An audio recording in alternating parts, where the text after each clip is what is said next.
A proposed comeback for nuclear power around the world is being discussed at talks in Brussels. The Nuclear Energy Summit is expected to call for Europe's nuclear industry to be rebuilt following years of decline. Nuclear power fell out of favour following Japan's Fukushima nuclear accident in 2011. But commitments to cut greenhouse gas emissions and the need to find alternatives to Russian gas have led to a rethink in how Europe should produce energy. EU Commission President Ursula von der Leyen addressed the summit and laid out her reasons for backing an increase in European nuclear power generation.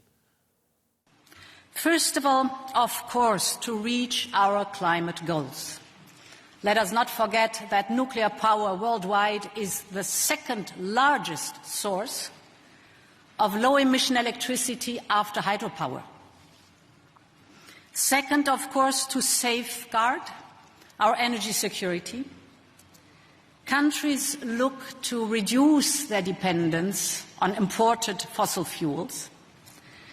And the third reason is to ensure our competitiveness. Nuclear power can provide a reliable anchor for electricity prices.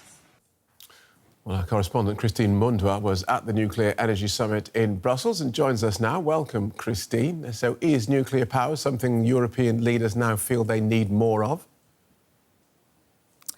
Not all of them, Phil, but certainly a significant group. These countries include France, Belgium, Sweden, the Netherlands, Slovakia, Romania, and a few others. These countries say that there is a compelling case for nuclear energy because there's been significant progress, scientific progress, making nuclear much safer, much more reliable, as they put it, so much so that the Swedish Prime Minister, who was speaking at that same summit today, said that Sweden had reversed its decision to decommission its nuclear power plants. Belgium, as Prime Minister announced that the country, we've known this, but that the country was extending the lifespan of some of its younger nuclear power plants. These countries are saying that net zero is not possible without nuclear energy. And it is in the spirit of this that at COP28, these countries and the United States and others around the world signed a declaration to triple the amount of nuclear energy generation by the year 2050. So that's quite a huge undertaking. The challenge they're having in this space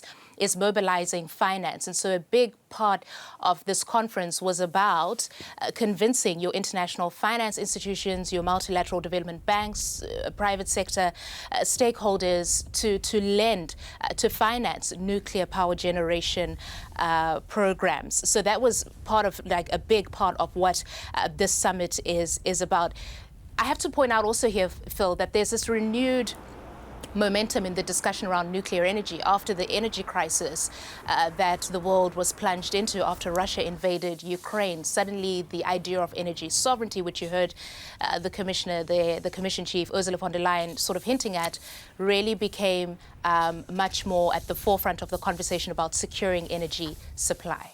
OK, so there was a strong opposition to nuclear power in Europe for years, including here in Germany, which has phased it out completely. So what have nuclear's critics been saying? Well, I'll start with NGO climate activists who say they were excluded from this summit, that their voice was not heard in these summits. They still point to the safety concerns around nuclear.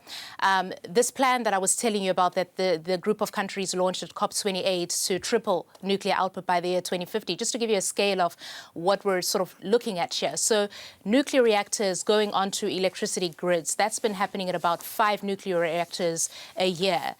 To achieve that tripling target by the year 2050, you're going to have to scale up to about getting 24 to 28 nuclear reactors onto electricity grids.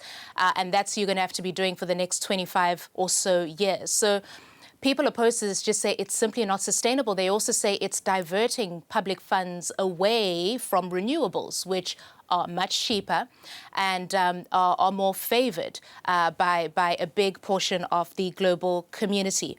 The other issue here is Russia is also a big part of the conversation, in as much as there's this big effort, or has been this huge and significant effort, to reduce Europe's energy dependency on Russia. in the nuclear space, Russia is still a significant player because of its uranium deposits, but also this nuclear fuel that you need for the reactors. Russia is still the biggest supplier of that, or at least a significant supplier. So you can't take Russia out of the energy conversation just yet, even from a nuclear perspective. But, you know, the countries that are pushing for this say, to get to net zero, we absolutely need all sources of energy that do not have carbon, and that nuclear is a significant part of that conversation that simply cannot be ignored. But not everybody is convinced, and not everybody is on board this. Hence, for example, the absence of Germany at this conference. Thanks for that, Christine. Christine Mundwa in Brussels.